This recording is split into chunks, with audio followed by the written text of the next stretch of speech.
Hello, and welcome to another RANGROO cast, me RANGROO, and today we're doing a 1v1 on Punch Bowl.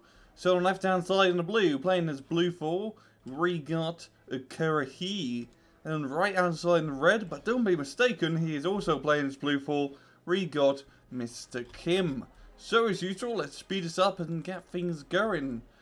So I'm guessing both sides probably playing general blue 4 decks. Yeah, actually, it does seem like Currahee is playing a Euro core.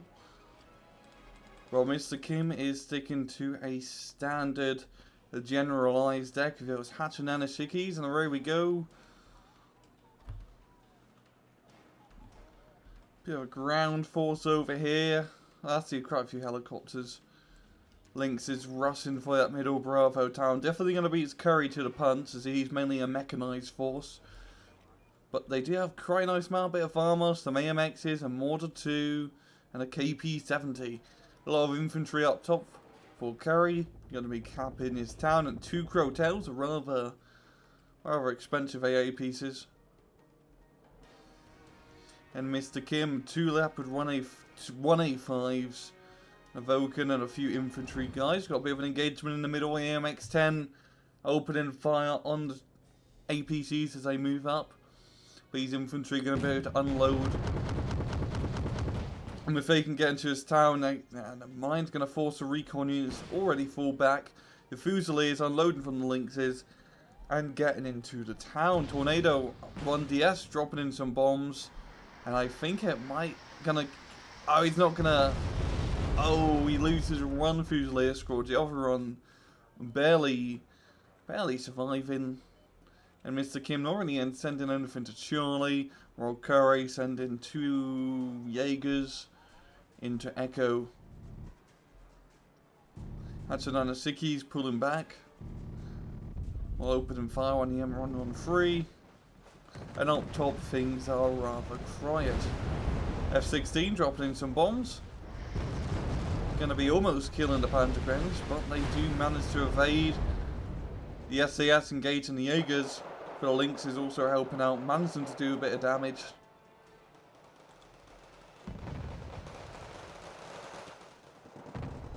Leopard 105 is going against the VTS. And the APCs are being a very nice spot, because it's a really good field of fire from here. They do have to watch out for anything flanking around from the behind Joe. But it doesn't seem to be the case. He's going to be moving up to KPC-70 Kyler getting hit. And the Mortar VTSI managing to get a killing blow. And this Leopard 185 managing to dodge a field of fire from the KP-70.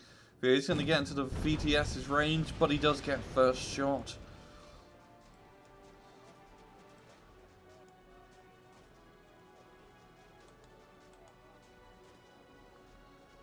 And Mr. Kim bringing up more infantry into Bravo. And this is still a rather passive game. No real crazy pushes like you see on nuclear interest coming. Both sides gaining their sectors and just holding on to what they got. And neither side even really bringing up... Oh, they got 1 CV in Charlie. But that's about it. Mr. Kim gaining that +1 points. And it's still another one of those 1v1 maps where you really have to consider, do you want CVs or do you want units? Because you got a lot of points to capture, and you do kind of need to capture most of them. Especially if you want to win the game. And Anasiki and AMX-10 trying to give some supportive fire to the Jaegers over here as they also engage an enemy group of Jaegers. Mr. Kim bringing up more infantry into Bravo.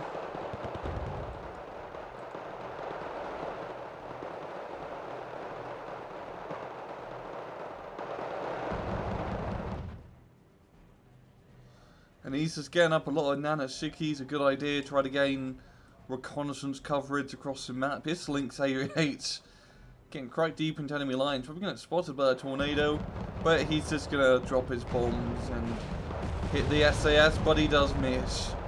A little bit off target, yeah, the Fusiliers taking fire from the Jaegers, and because they're spotted, this AMX-10 does have a rather nice shot on TM. You know, we got a bloody Panzer Grenadier 90s up top. And Fort Jaeger's moving across the forest, but Nanosiki's going to gain sight and open fire. First Leopard 25 coming in for support. With a KP-70 Kyler managing to get a shot, moving up, trying to get hit in the Nanoshikis, but the infantry and Mortar 2s are going to clear this out. Now, it isn't looking good for Mr. Kim, because if he loses his top side, you know, first, you don't really want to lose his top side. It's kind of hard to retake, because if Currahee can set up in this forest here and have a recon unit up here, open ground for days, very easy to cover. F-16 Fighting Falcon definitely going to be the saving grace here.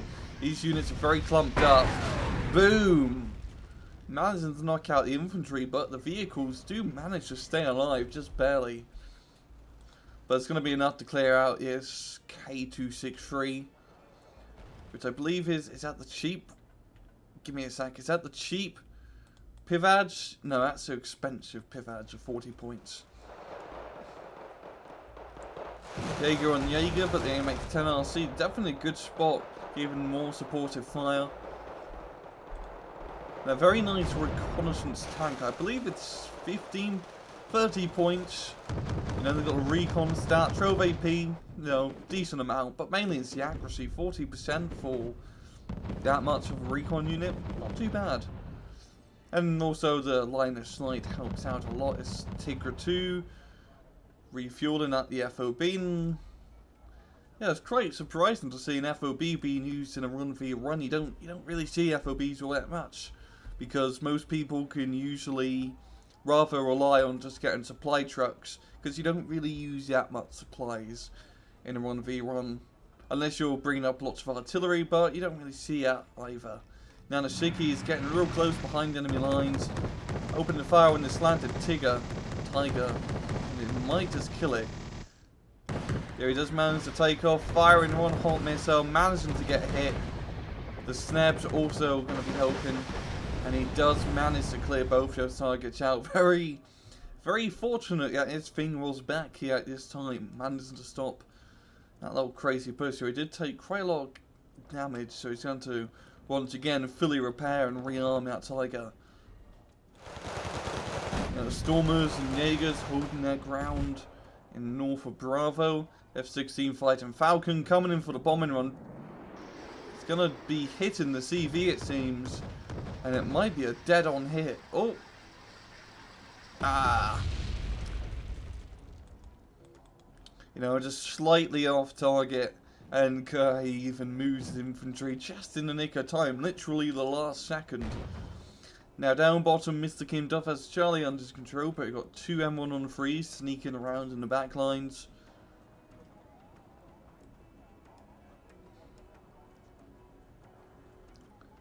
And Currahee does have the Bravo sector under his control, and he really does have map advantage right now. He has the top side pretty much under his control, middle as well. The bottom, Mr. Kim could probably make some offensive maneuvers, but doesn't like Currahee, I can't say that, I apologise, is, you know, doing an offensive and Renoil and two more Jaegers.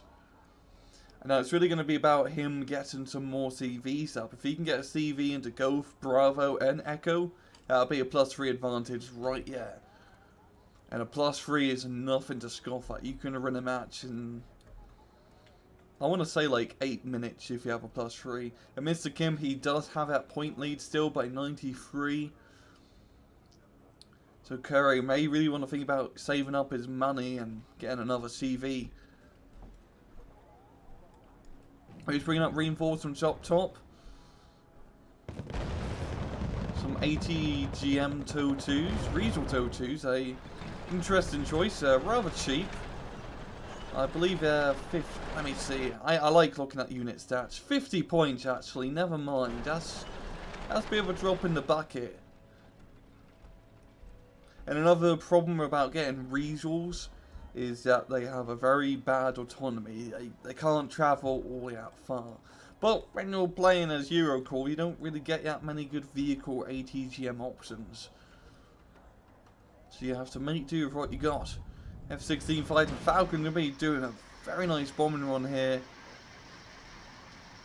Going to be getting some hits on the AMXs, managing to kill the recon unit, and these two tanks taking some casualties. Bottom side still rather quiet. Neither side really wanting to dedicate anything too much. And it's always happened on this map in 1v1s. Covering the entirety of the bottom is a pain in the arse. There's lots of forests, lots of blind spots.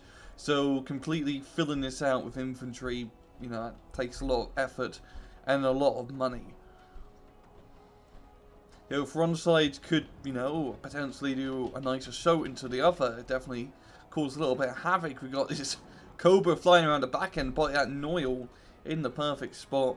And Currahee got a very nice little defensive position, an APC, a few helicopters, some AA units nearby, and even bring back his Cassiope to search for any survivors. Yeah, that wasn't an attack helicopter, so no infantry inside it.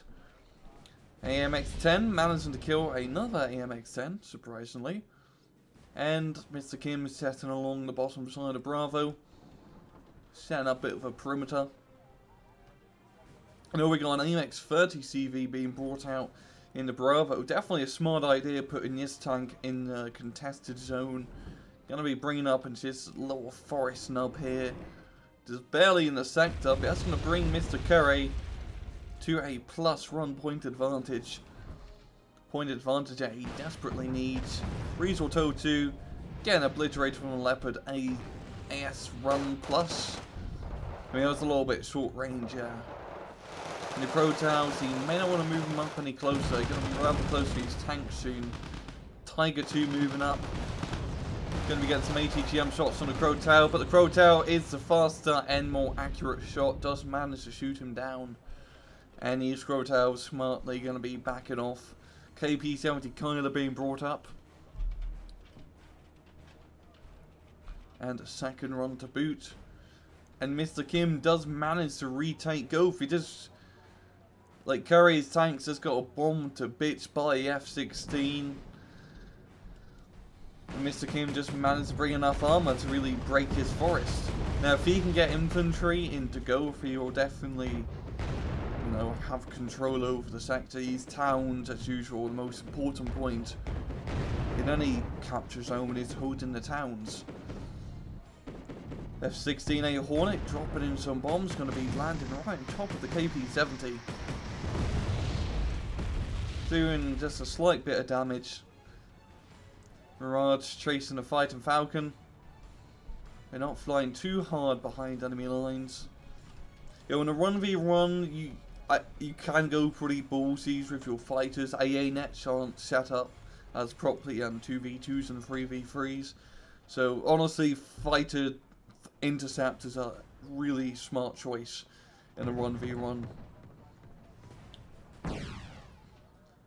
Fighting Falcon getting shot down, but it does manage to drop its payload, and it's going to be landing on the KP-70 Kyler. That's just alive on 2 HP. Jaeger's being brought up. Now Bravo is still under Currahee's control. He does have a CV and Echo, so he's gaining a very nice +2, and he just needs to hold on to what he's got. If he could recapture Gulf, or at least keep it neutralized, yeah, definitely be a good idea. And if he's feeling especially ballsy, get a CV into Delta. You got a very nice spot here where you can hide run, just get a few recon units to cover it, and you're pretty much good. This links AH run. What's he doing? I think he's hunting for the CV. Yeah, if he gets too close, he's going to be greeted by the autocannon of the AMX. And the Cassiope flying over, he should see oh yeah, he does spot it. The Noyle moving into position to shoot it down. And the Cassiope gonna be killing it easy peasy like. Mr. Kim getting a few infantry to Bravo, but it's just not enough. And he can't really support them because these guys are slightly out of range. And yeah, just maybe a few ATGM guys would be a good idea in Bravo, because then you can cut off reinforcements being brought up. Or maybe a CV from Mr. Kim, but he's trying to get the units to try and retake Gulf completely.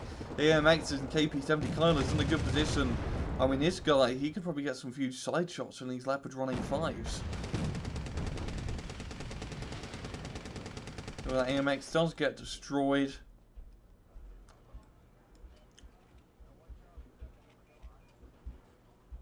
And even some ATGM guys in this town would be a fantastic idea, but I honestly don't think either side has ATGM infantry, from what it seems. Mainly there's a lot of shock and regulars, and a few AA guys. These Jaegers getting minced apart by enemy Jaegers. You know, these Felchman Jaegers are going to be shooting the enemy Jaegers. Jaegers for days. Chaos OP flying over Delta, heading to Charlie, probably going to try and find that CV, but Stinger 2 is right by it, probably going to shoot it down in just a couple seconds.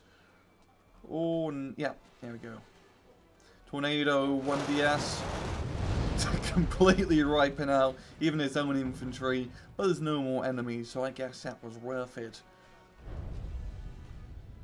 And still Mr. Kim, his entire tank force just got obliterated. And just from Currahee keeping his sector neutralized, he's gaining that nice +2 lead, keeping on the pressure, stopping Mr. Kim from buying those CVs that he desperately needs. Tornado on DS dropping in bombs, going to be hitting it, almost hitting the Crow Town, but mainly the units and empty bloody logistic vehicles. But once these logistic vehicles are empty, they're pretty much useless. Kim doesn't have an FOB.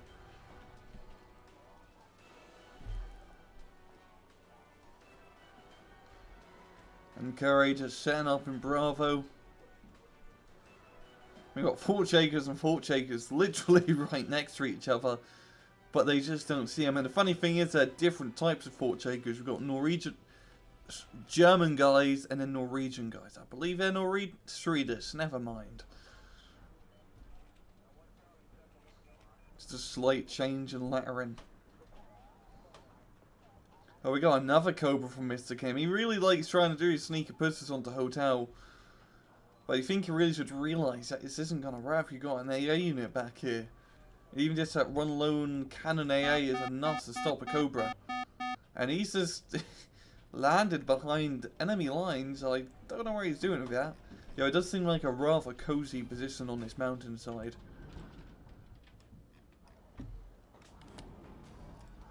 Tornado dropping in more bombs. Hitting the seat, barely, almost hitting the CV. Managing to move it just in time. And Currahee's on the +3. He's got that CV onto Delta. Another AMX-30 tank.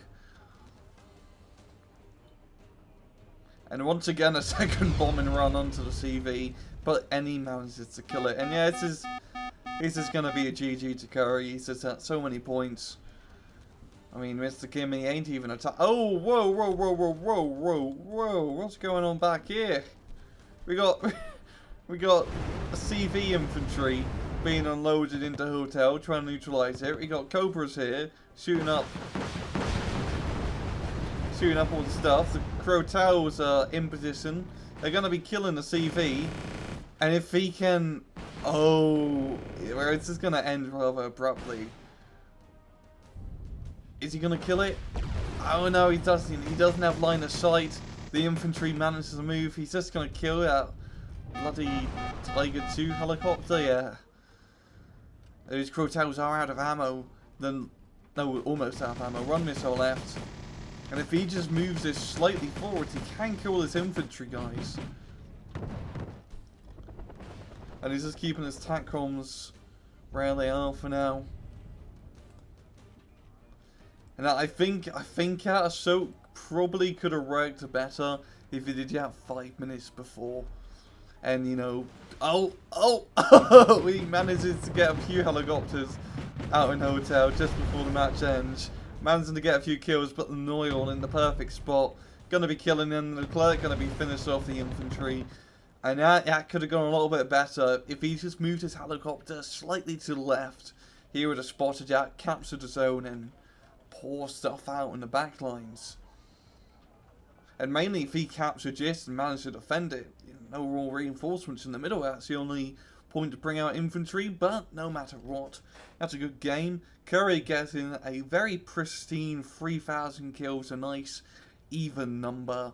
And seems like, well, there was a friendly fire incident, just 10 points of difference, only the Jaegers got killed. But yeah, very good match. Currahee just playing it rather standard, no real crazy plays or pushes, just slowly written away at the enemy, and he just kept on the pressure and stopped Mr. Kim from bringing up a CV. And in 1v1s, if you can keep up the pressure, you're good to go, because it's either CV or infantry guys. And Mr. Kim, I think maybe sort of focus a little bit more down bottom, do some crazy pushes on that end, because attacking Bravo once enemy captures it is rather hard, because you got a town completely surrounded by open field, and crossing open fields ain't exactly great. It did do a pretty good job trying to defend his top hand point, but I think he just needed maybe a slightly heavier tank, or, you know, better close range anti-tank stuff. Maybe like some recoilless rifle. He can't get recoilless rifle. Yeah, he can. Yeah, South Korean has recoilless rifle and infantry. But yeah, a good match from both sides. Just a rather standard 1v1 affair, nothing really too crazy. And I'm going to leave it at that. This has been another RANGROO cast. I hope you guys enjoyed the video. And as usual, please just take it easy.